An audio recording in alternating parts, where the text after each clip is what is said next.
சிவா திருச்சிற்றம்பலம். அடியார் பெருமக்கள் அனைவரும் நலமா? நானும் இங்கு நலம். ராஜராஜ சோழன். ராஜராஜ சோழன் அப்படின்னு சொன்னதுமே நமக்கு முதல்ல ஞாபகம் வர்றது தஞ்சை பெருவுடையார் கோவில் தான். தஞ்சை பெருவுடையார் கோவில் மட்டும் கிடையாது, இன்னும் பல திருத்தலங்கள்ல திருப்பணிகள் செய்து குடமுழுக்கு நடத்தியிருக்காரு நம்ம ராஜராஜ சோழன். அதோட மாத்திரம் நின்றுடாம எதுக்காக இவரு தேவார திருமுறைகளை திரட்டணும்னு நினைச்சாரு? எதுக்காக அதை தொகுத்து வழங்கணும்னு நினைச்சாரு? இவரோட வெற்றிக்கு பின்னாடி யார் இருக்கா? ஒரு ஆணோட வெற்றிக்கு பின்னாடி ஒரு பெண் இருப்பாங்கன்னு சொல்லுவாங்கல்ல. ஆமாங்க, நம்ம ராஜராஜ சோழனோட வெற்றிக்கு பின்னாடி அவரோட அக்கா குந்தவை நாச்சியார் தான் இருக்காங்க. அக்கா பேச்ச தட்டாத பிள்ளை தான் நம்ம ராஜராஜ சோழன். சரி, இப்பேற்பட்ட பாசமான தம்பிக்கு பிறந்த நாள் வருதுங்க. ராஜராஜ சோழனுக்கு பிறந்த நாள். அவரோட அக்கா அவருக்காக கோவிலில் போய் அர்ச்சனை பண்ணணும்னு நினச்சிருக்காங்க. அர்ச்சனை பண்ணலான்னு கோவிலுக்கு போயிருக்காங்க. அங்கே ஒரு அழகான குழந்தை கையில் பூமாலையை தொடுத்துண்டே பாமாலையை பாடியிருக்காங்க. பூமாலைக்கு மனம் ரொம்ப ஜாஸ்தி. பூமாலை நல்ல மனமாக இருக்கும், ஆனால் வாடி போயிடும். பாமாலை வாயால் பாடக்கூடிய மாலை, அதுக்கு மனமும் போகாது, நிறமும் மாறாது, அப்படியே வாடாம இருக்கும். அப்படி அவன் என்னதான் பாடியிருப்பான்? வாங்க கேட்கலாம். குனித்த புருவமும் கொவ்வையே செவ்வாயில் குமின் சிரிப்பும் பனித்த சடையும் பவளம் போல் மேனியில் பால் வெந்நீரும் அப்படின்னு பாடினான். இதை கேட்ட குந்தவை நாச்சியார், என்னப்பா குழந்தை, நீ இப்ப ஏதோ பாடுனீங்க, என்னது அது அப்படின்னு கேட்டாங்க. அந்த குழந்தை அழகா பதில் சொல்லிச்சாங்க. அம்மா, நான் வீட்டுக்கு போனோடனே என் அம்மா ரொம்ப அன்பா பாசமா என்கிட்ட கேட்பாங்க, ஏன்பா போன இடத்துல உனக்கு எதுவும் பிரச்சனை இல்லையே, நல்லபடியா போயிட்டு வந்தியா அப்படின்னு கேட்பாங்க. அதே மாதிரி நான் கோவிலுக்கு வந்த உடனே சுவாமி அவரோட புருவத்தை அந்த குனிஞ்சி அந்த பாசமா அந்த புருவத்தை குவிச்சு கொவ்வை செவ்வாயில் குமிழ் சிரிப்பு அந்த அவரோட வதடுகளை குவிச்சு அந்த செவ்வாழை கோவை பழம் மாதிரி இருக்கக்கூடிய அவரோட வதடுகளை குவிச்சு, ஏன்பா நல்லபடியா வந்தியா, உனக்கு எந்த பிரச்சனையும் இல்லையே, நான் இருக்கேன் அவன் கூடன்னு சொல்ற மாதிரியே இருக்குமா அப்படின்னு சொன்னாங்க. சரி, இந்த பாட்டு உனக்கு எப்படி தெரியும் அப்படின்னு கேட்குறாங்க. இதுவா, இது தேவாரம், எனக்கு எங்க அப்பா சொல்லி கொடுத்தாங்க. அப்படியா? கூப்பிடுறான் அவங்க அப்பார. கூப்பிடுறது யாரு? ராஜராஜ சோழனோட அக்கா குந்தவை நாச்சியார், மகாராணி ஆச்சே. உடனே ஓடி வந்து விழுந்துட்டாரு. யாரு? அந்த குழந்தையோட அப்பா. என்னங்க, நீங்க பாடினது தேவாரமாமே, இந்த பாட்டு உங்களுக்கு எப்படி தெரியும்? அதுவா, எனக்கு எங்க அப்பா சொல்லி கொடுத்தாங்கங்க. எனக்கு ஒரு 7-8 பாட்டு தெரியும், மீதியெல்லாம் எங்கே யாருக்கு தெரியுமோ தெரியாது. சரி, அந்த 7-8 பாட்டையும் எழுதி கொடு அப்படின்னு வாங்கிட்டாங்க. குந்தவை நாச்சியார் நேராக போகிறாங்க ராஜராஜ சோழன். அந்த திருநீரை பூசி விட்டு, இந்த வருஷம் உனக்கு என்னோட பிறந்தநாள் பரிசா இந்த தேவார பாடல்களை நான் கொடுக்குறேன். எனக்கு நீ மிச்சம் மீதி இந்த ஒரு பாட்டு 2 பாட்டு இவ்வளோ அற்புதமாக இருக்கே, பாக்கி இருக்கிற பாட்டெல்லாம் இன்னும் எவ்வளோ அற்புதமாக இருக்கும். நீ பாக்கி இருக்கிற பாடல்கள் எல்லாத்தையும் தேவாரத்தெல்லாம் தொகுக்கணும்பான்னு குந்தவை நாச்சியார் ராஜராஜ சோழன் கிட்ட கேட்டுக்கிட்டாங்க. அக்கா பேச்ச தட்டாத பிள்ளையாச்சே நம்ம ராஜராஜ சோழன். அதனால என்ன பண்ணாரு? கூட்டினாரு அமைச்சரவையை. சரி, இப்போ என்ன செய்யலாம்? பாக்கி தேவாரங்கள்லாம் எங்கே இருக்கு? இதை நம்ம எப்படி கண்டுபிடிக்கிறது? அமைச்சரவையில் ஒரு அமைச்சர் யோசனை சொல்கிறாரு. இது நம்மளால் ஆகிற காரியம் கிடையாது. சிதம்பரம் பக்கத்தில் திருநாரையூர் அப்படின்னு ஒரு ஊர் இருக்குது. அங்கே நம்பியாண்டார் நம்பின்னு ஒருத்தர் இருக்கார். அவர் நினச்சாதான் இந்த காரியம் நடக்கும்னு சொல்கிறார். நம்பியாண்டார் நம்பியா? யார் அவர் அப்படின்னு கேட்குறாரு நம்ம ராஜா. நம்பியாண்டார் நம்பி அம்மா பிள்ளைங்க. அட ஆமாங்க, அம்மா பிள்ளை. அப்பா கிட்ட சதா திட்டு வாங்கிட்டே இருக்கிற அஷ்டோத்திர அச்சதை, ஆனால் அம்மாவோட பாசத்தினால வளர்ந்துட்டுருக்கிற ஒரு குழந்தை தான் நம்பியாண்டார் நம்பி. எல்லாராலையும் மக்கு எதுக்கும் உதவாதவன் இப்படி திட்டு வாங்கிட்டு அம்மாவோட அரவணைப்பில் பாசத்தில் வளர்கிற ஒரு குழந்தை. சரி, இவர் யாரு? யாரா இந்த நம்பியாண்டார் நம்பி அப்படின்னு பார்த்தோன்னா, நம்பியாண்டார் நம்பியோட அப்பா ஒரு கோவில் அர்ச்சகர். இந்த ஒரு விநாயகர் கோவில் பொல்லா பிள்ளையார் அப்படின்னு சொல்லுவாங்க. பொல்லா பிள்ளையார்னா பா பொல்லாத பிள்ளையாரா, பொல்லா பிள்ளையாரா இருப்பார் போல இருக்கு அப்படிலாம் நினச்சிடாதீங்க.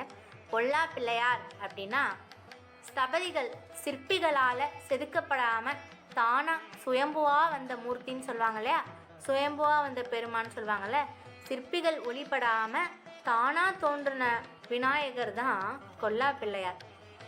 இந்த கொல்லா பிள்ளையார் கோயிலில் நம்ம நம்பியோட அப்பா அர்ச்சகராக இருக்கார். ஒரு நாள் அவங்க அப்பா வெளியூர் போக வேண்டிய சூழல் வந்துடுது. அப்போ நம்ம நம்பியை பூஜை பண்ண சொல்லிடுறா. ஆனால் நம்பியோ அப்பா மேலே ரொம்ப பயந்து நடுங்கிட்டு இருக்கான். ஆனால் நம்ம நம்பி தான் அம்மா பிள்ளையாச்சே, அம்மா ரொம்ப தைரியம் கொடுக்குறாங்க. நம்பி, நீ ஒன்றும் பயப்படாத, அம்மா நோக்கு எண்ணெய் தேய்ச்சி குளிப்பாட்டி விடுறனோ இல்லையோ, அதே மாதிரி நீ பிள்ளையார எண்ணெய் தேய்ச்சி குளிப்பாட்டிடு. நீ குளிச்சுட்டு வந்தோடனே உனக்கு வஸ்திரம் கொடுத்து நான் போட்டுக்க சொல்கிறனோ இல்லையோ, அதே மாதிரி நீ பிள்ளையாருக்கு வஸ்திரத்தெல்லாம் சுற்றிடு. என்ன நீ பவுடர்லாம் அடித்து பட்டையை போட்டுப்ப, பிள்ளையாருக்கு பூவெல்லாம் போட்டு சந்தனம் வச்சு பட்டை போட்டு அலங்காரம் பண்ணிடு. அப்புறமா உனக்கு பசிக்கும்ல, அம்மா உனக்கு சாப்பாடு கொடுப்பல்ல, அதே மாதிரி நீ பிள்ளையாருக்கு சாப்பாடு கொடுத்து சாப்பிட சொல்லிடு. அவ்வளோதான் பூஜை அப்படின்னு அம்மா சொன்னோன்னே உடனே நம்பிக்கு ஒரே குஷியாயிடுச்சு. இவ்வளோதானா, அப்போ சரி நான் பார்த்துக்கிறேன் அப்படின்னு ஒத்துக்கிறான். நம்பியோட அப்பாவும் வெளியூர் போயிடுறாரு. நம்பி பிள்ளையாரை பார்க்க கோயிலுக்கு போகிறான்.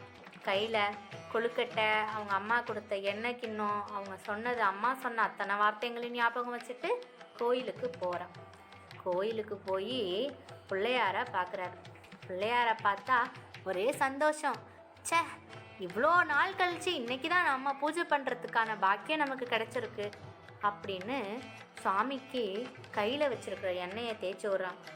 பிள்ளையாருக்கு ஒரே சந்தோஷம். ஏன்னா அவன் சும்மா தேய்க்கலை. பிள்ளையாரே எண்ணெய் நல்லா இருக்கா, நான் தேய்க்கிறது உனக்கு வலிக்குதா, அவங்க அம்மா எப்படி அவனுக்கு பாசத்தோடு அன்போடு எண்ணெய் தேய்ச்சி விடுவாங்களோ அதே மாதிரி இவன் பிள்ளையாருக்கு எண்ணெய் தேய்ச்சி விட்றான். பிள்ளையாரே எண்ணெய் நல்லா இருக்கா, நான் தேய்க்கிறது உனக்கு பிடிச்சிருக்கா. கொஞ்சம் மேலே பிள்ளையார் கொஞ்சம் பீடத்தில் ஹைட்டில் இருந்ததுனால அவனுக்கு எட்டலை. அதனால் என்ன பண்ணிடுறான், சாமி பீடத்தில் காலை வச்சு ஏறினா தப்பா? நம்பி ஏறினா தப்பில்லைங்க.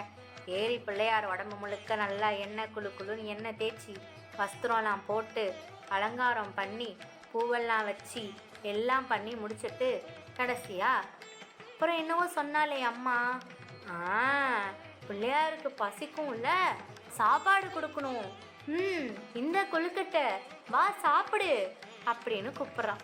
பிள்ளையார் வருவாரா? மாட்டார். நமக்கு தெரியுது, பாவம் நம்பிக்கை தெரியலையே. எங்கள் வீட்டில் ஒரு குட்டி விநாயகர் சிலை இருக்குங்க. எங்கள் அம்மா நான் சின்ன வயசாக இருக்கும்போது அதுக்கு வெள்ளி செவ்வாழை சுண்டல் வச்சு படைப்பாங்க. ஆனால் எனக்கு தெரியும் அந்த சுண்டல் நமக்கு தான் அப்படின்னு. ஆனால் நம்பி பிள்ளையார் வந்து சாப்பிடுவார் அப்படின்னு காத்துட்ருக்கான். பிள்ளையாரே சீக்கிரம் வா, ஏன் என் மேலே உனக்கு கோவமா, ஏன் வரமாட்டேங்கிற, வா வந்து கொழுக்கட்டையை சாப்பிடு அப்படின்னு கூப்பிட்றான். பிள்ளையார் வருவாரா? வரவே இல்லைங்க. நம்பிக்கு பயம். சச்சோ, பிள்ளையார் சாப்பிட வரலையே, நம்ம ஏதாவது பூஜையில் தப்பாக செஞ்சிட்டோமோ, அதனால தான் பிள்ளையார் சாப்பிட வரலையோ அப்படின்னு நினச்சிட்ருக்கான். ஆனால் பிள்ளையார் அவங்க அப்பா டெய்லி பூஜை பண்ணும்போது பிள்ளையார் தான் சாப்பிடுவாருன்னு அவன் நம்பின்னு இருக்கான் இல்லையா. அதனால் பிள்ளையார் மேலே முட்டிக்கவே ஆரம்பிச்சிடுறான். பிள்ளையாரே நீ இப்போ வரலை, நான் எங்கேயே உயிரை விட்டுருவேன் அப்படின்னு சொல்லிடுறான். உடனே மனசு மாதிரி பிள்ளையார் இறங்கி வந்துடுறாருங்க. வந்து அந்த கொழுக்கட்டையெல்லாம் சாப்பிட்டுடுறாரு. உடனே ரொம்ப தேங்க்ஸ் பிள்ளையாரே, நீ சாப்பிட்லன்னா எங்கள் அப்பா என்னை உரிச்சு எடுத்திருப்பார் அப்படின்னு சொல்கிறான். குழந்தை வீட்டுக்கு போகிறான் வெறும் பாத்திரத்தோட வீட்டுக்கு போனால் அம்மா என்ன பிள்ளையார்கிட்ட பூஜை பண்ணியே நல்லபடியாக முடிச்சிட்டியா அப்படின்னு கேட்குறாங்க. கேட்ட உடனே கொழுக்கட்டையெல்லாம் பிள்ளையார் சாப்பிட்டாருமா, நான் எல்லா பூஜையும் நல்லா பண்ணிட்டேன், நல்லா பண்ணிட்டேம்மா, எல்லாமே பிள்ளையார் சாப்பிட்டார் அப்படின்னு சொல்கிறான். அவங்க அம்மாவுக்கு கோபம் வந்துடுது. எப்போவுமே அன்பாகவும் பாசமாகவும் இருக்கிற அம்மா நம்பியை போட்டு அடிக்க ஆரம்பிச்சிடா. ஏண்டா பொய் சொல்ல கத்துண்டியா நீ, பிள்ளையார் எப்படி சாப்பிடுவார் அப்படின்னு கேட்டுருக்காங்க. அந்த சமயத்தில் நம்ம நம்பியோட தோப்பனார் வர, என்ன என்ன குழந்தைய போட்டு அடிச்சுட்டு இருக்கே, ஏன் குழந்தைய அடிக்கிற, எப்போவுமே அடிக்கிற அப்பா இப்படி கேட்குறாரு. அதுக்கு அம்மா சொல்கிறாங்க, என்ன நம்ம நம்பி பொய் சொல்கிறானா, பூஜை பண்ண பிள்ளையாருக்கு கொழுக்கட்டையை கொடுத்து விட்டா கொழுக்கட்டையை பிள்ளையார் சாப்பிட்டாருன்னு என்னென்ன பொய் சொல்கிறான் அவன் அப்படின்னு சொல்கிறாங்க. சேச்சே, நம்ம குழந்தைய நம்ம பொய் சொல்கிற மாதிரி நம்ம அப்படி வளர்க்கலையடி, அவன் பொய் சொல்ல மாட்டான்னு சொல்லி மறுநாளும் அவன்கிட்ட அத்தனை பூஜை பொருட்களையும் கொடுத்து அந்த எண்ணெய் கொழுக்கட்டை எல்லாத்தையும் கொடுத்து கோவிலுக்கு அமைச்சு விடுறாங்க. மறுபடியும் இவன் பூஜை பண்ணுற மாதிரியே எல்லாமே நாள் பண்ண மாதிரியே எண்ணெய் தடவுறான், வஸ்திரம் சாத்துறான், அலங்காரம் பண்ணுறான், அழகா பிரசாதம் அந்த கொழுக்கட்டை சுண்டெல்லாம் எடுத்து பிரித்து வைக்கிறான். பிள்ளையாரே வா, பிள்ளையாரே வா, வந்து சாப்பிடுவா அப்படின்னு கூப்பிட்றான். ஆனால் பிள்ளையார் வரவே இல்லை. கொஞ்ச நேரம் விளையாடுறாரு நம்ம நம்பி கூட. உடனே நம்பிக்கு கோவம் வந்துடுச்சு. என்ன பிள்ளையாரே, நீ நேற்று வரலன்னா கூட பரவாயில்ல, தயவு செஞ்சு இன்னைக்கு வந்துரு, வந்து எப்படியாவது இந்த கொழுக்கட்டையெல்லாம் சாப்பிட்டுடு, நீ சாப்பிட்டேன்னு யாருமே நம்ப மாட்டுறாங்க, தயவு செஞ்சு வந்துரு அப்படின்னு கெஞ்சுறான். அப்புறமா பிள்ளையார் மறுபடியும் வந்துடுறார்.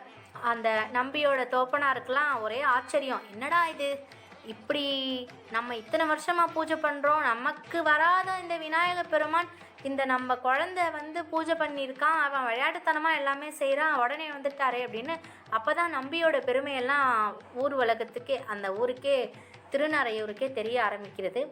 அப்போ உடனே சுவாமி விநாயக பெருமானை எந்த குழந்தைய எல்லாரும் மக்கு மண்டுன்னு திட்டினாங்களோ பாலும் தெளிதேனும்னு நம்பிக்கு பாடம் கற்பித்து ஆரம்பிக்கிறாரு. இப்போது ராஜராஜ சோழன் காலத்தில் இந்த நம்பி குழந்தையாக இருந்த நம்பி பெரியவனாக வளர்ந்து அந்த கோயில் அர்ச்சகராக இப்போது நம்பி இருந்துட்டுருக்காரு. அதனால தான் அமைச்சர்கள் எல்லாரும் நீங்கள் நம்பியாண்டார் நம்பிக்கிட்ட கேட்டாக்கா அவர் பிள்ளையார்கிட்ட கேட்டு இந்த தேவாரமெல்லாம் எங்கே இருக்குன்னு சொல்லிடுவாங்க அப்படின்னு சொல்கிறாங்க. ராஜராஜ சோழன் அமைச்சர்கள் பல படைகளை கூட்டிட்டு நம்பியாண்டார் நம்பியை பார்க்க நம்ம சிதம்பரத்துக்கு பக்கத்தில் இருக்கக்கூடிய திருநாரையூருக்கு போகிறாங்க. நம்பி இங்கே வாங்க கூப்பிடுறது ராஜராஜ சோழனாச்சே, நம்பியாண்டார் நம்பி வந்துடுறாரு. இந்த தேவாரம்னு சொல்லிட்டு எங்கள் அக்கா ஏதோ சொன்னாங்க, இதோ பாரு, இந்த பாட்டெல்லாம் ரொம்ப இனிமையாக இருக்குது, இதை கொஞ்சம் தான் எனக்கு கிடச்சிருக்கு, பாக்கிலாம் எங்கே இருக்குன்னு பிள்ளையார்கிட்ட கேட்டு கொஞ்சம் சொல்லுப்பா அப்படின்னு கேட்குறாங்க. நம்ம நம்பி விநாயக பெருமான்கிட்ட கேட்டதுக்கு வந்து சொல்கிறார், சிதம்பரத்தில் நடராஜர் சன்னதியில் சிதம்பரம் தில்லைவாழ் மக்கள் பத்திரமா பாதுகாத்துட்ருக்கா, அங்கே போய் கேட்டால் நமக்கு இந்த தேவார திருவாசகங்கள்லாம் திருமுறைகள் எல்லாம் கிடச்சிரும் அப்படின்னு நம்பி சொல்கிறார். புறப்படுங்க சிதம்பரத்துக்கு, தில்லைக்கு போகலாம். தில்லைக்கு போய் நடராஜர் கோவிலில் இருக்கக்கூடிய அந்த ஊர் மக்கள் அவங்கள்ட்ட இந்த மாதிரி இங்கே தான் இருக்குதாமே இந்த திருமுறை திருட்டுக்கள், இந்த தேவாரம்லாம் இங்கே தான் இருக்குதாமே அப்படின்னு கேட்குறாங்க.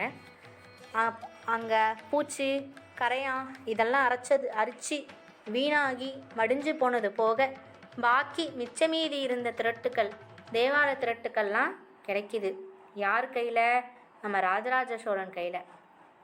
அதெல்லாத்தையும் தொகுக்கிறதுக்கு ஒரு ஆள் வேணுமே. நம்பி நீ தான் இதுக்கு சரியான ஆள், நீனே தொகுத்துடு, இதை திருமுறைகளாக தொகுத்துடு, இதை அழகாக தொகுத்து வைக்க வேண்டியது உன்னோட பொறுப்பு, இதுக்கு தான் உன்னோட பிறப்பே, இதுதான் உன்னோட பிறவி பலன் அப்படின்னு சொல்லிடுறார். தில்லையிலேந்து திருமுறைகள் அத்தனையும் திரட்டி தொகுக்கிறார். 12 திருமுறைகளாக தொகுக்கிறார். முதல் 3 திருஞான சம்பந்தரோட தேவாரம், அப்புறம் நாவுக்கரசர் 4, 5, 6, 7 சுந்தரர், 8 மாணிக்கவாசகர், 9 ஆசிரியர்கள் பல பேர் 9 ஆசிரியர்கள் சேர்ந்து எழுதினது, 10 திருமந்திரம், 11 பிரபந்தம், 12 பெரிய புராணம். இப்படியா 12 திருமுறைகளும் நம்மளுக்கு கிடைக்கிறதுக்கு நம்பியாண்டார் நம்பி, குந்தவை நாச்சியார், அந்த குழந்தை, இன்னும் ராஜராஜ சோழன், இப்படி பல பேர் மூலமாக தான் நம்மளுக்கு தமிழ் இலக்கியங்களில் முக்கியமான பகுதியாக நம்மளுக்கு இன்றைக்கி நம்ம படிச்சிட்ருக்கிற 12 திருமுறைகளுமே கிடைச்சது. தேங்க்யூ ஃபார் வாட்சிங். தற்போது தங்களிடமிருந்து விடைபெறுவது அவர் group of construction Srirama Jayam சிற்பக்கலைக்கூடம். Please share and subscribe this channel. Thank you.